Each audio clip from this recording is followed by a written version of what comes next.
Leading up to Saturday, all the talk was about stadiums, and obviously there's been a New South Wales government pledge in the past to the NRL that suburban grounds around the state would be getting an upgrade. That was until there was a renege on that handshake deal, and wouldn't you know it, it was almost like it was scripted. These stunning scenes coming out of Leichhardt in a schoolboy rugby match on the weekend. This was one of the grounds tagged for an upgrade, and you can see there as they were cheering a try straight over the That's where I was sitting. I was sitting right behind them. I was right there. I was sitting in the first half. I was sitting right behind those boys on that railing there. They leaned against a railing that wasn't built for fellas to be leaning on it the way they were. They weren't playing up. They were just having a good time, but it gave way. I was sitting right there at that game behind them when that happened. Wow. Yeah. I mean, if it wasn't so serious, it'd be laughable. I mean, when you see those scenes, it in a way, Andrew, does that not prove your point for the NRL's perspective? Oh no! Look, that's a tragedy, and luckily no one was really seriously injured. It doesn't. I don't think, James. I think the only point it does prove is that the stadiums we're talking about are multi-purpose, multi-sport community assets. So whether it's grassroots football taking across multiple codes, or whether it's elite NRL football, this is not just about rugby league. This is about creating great stadiums for fans in New South Wales to enjoy football at all levels. And, as you said earlier, we have an agreement with the New South Wales government. We intend to honour it, and we're working through that with them. We're in active dialogue and hope to have this resolved very soon. Andrew, why was there only a handshake agreement for all this to happen? Why wasn't... It should have been documented. Is that a stuff up from the NRL?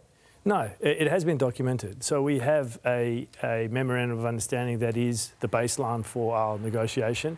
That's a signed detailed agreement, but through the course of the last couple of years there have been changes, and those changes have been initiated by both parties, and so at some point we need to bring that to a resolution and document and finalise what the agreement says going forwards, and I think we will be hopefully be able to do that very soon.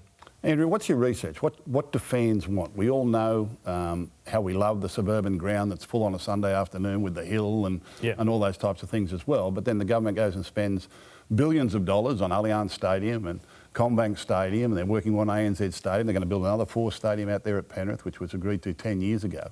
Yeah. Do they want to be in the big stadiums, or do they want to snuggle up shoulder to shoulder on the hill at suburban grounds? And what's your view as to the future of the game? Are we going to restrict ourselves to crowds of 14,000, 15,000 in suburban grounds, or are we looking for 40,000 and 50,000 crowds in big stadiums every weekend? It's a great question, Gus. And the answer is, if you look around the world, stadiums actually are getting smaller. Even the large stadiums are getting smaller because it's becoming less about quantity and more about the actual experience. And to understand what fans want, the research says, the different demographics are after a different experience. First and foremost, Sydney is, really a city of villages, and we are very tribal. So having a fortress and a local fortress as a community asset is obviously very attractive for a team. But equally, when you go to a significant major event, whether it be a grand final, a state of origin, or a concert, then obviously you're going for the senses that go with all of that. So the noise and the experience of having a capacity stadium at that level for those major events. So you need both, is the answer. Every major city in the world wants to attract major events, and they need stadiums for that. But for rugby league, So how do you decide? How do you guarantee content for both? How do you guarantee investment in both? Because if you get a home game at Jubilee Oval between Parramatta and the Dragons, and they're running 1-2 in the competition, a lot of people are going to miss out on a ticket to the game, to what would have been a great experience. You'd probably get 40 or 50,000 if you played it at the Homebush Stadium. So how do you guarantee content for all the different stadium types to justify the expenditure? Well, that's what the roadmap looks at, right? Because the vision is we want a great centre of excellence for each and every club, men's and women's teams, and then we want a great fortress, a home stadium that takes 80-90% of their games.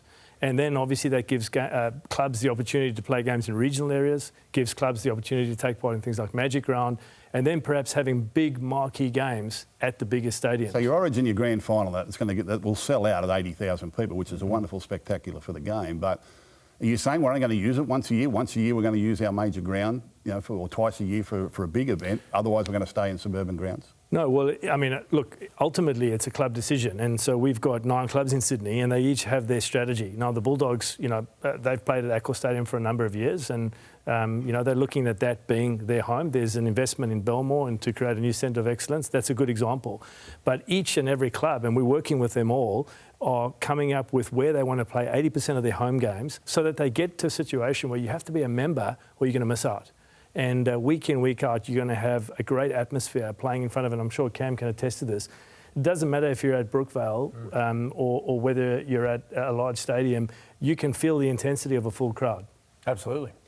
Old mate next to you, Andrew, was rubbing his hands together when he saw those pictures of Suncorp Stadium. The thought of a grand final being held there Take again. it back there. Very quickly, will we have a decision by the end of this week as to where the grand final will be held? Yeah, we're working as hard as we can and we're trying to look at all innovative ways in which we can try and get a situation that's a win for everyone. But we're starting to run out of time. Our fans are very excited and very keen to get their tickets for grand final. We completely understand that. So we're working as quickly as we can, as respectfully as we can, and we've got a good dialogue going with the New South Wales government.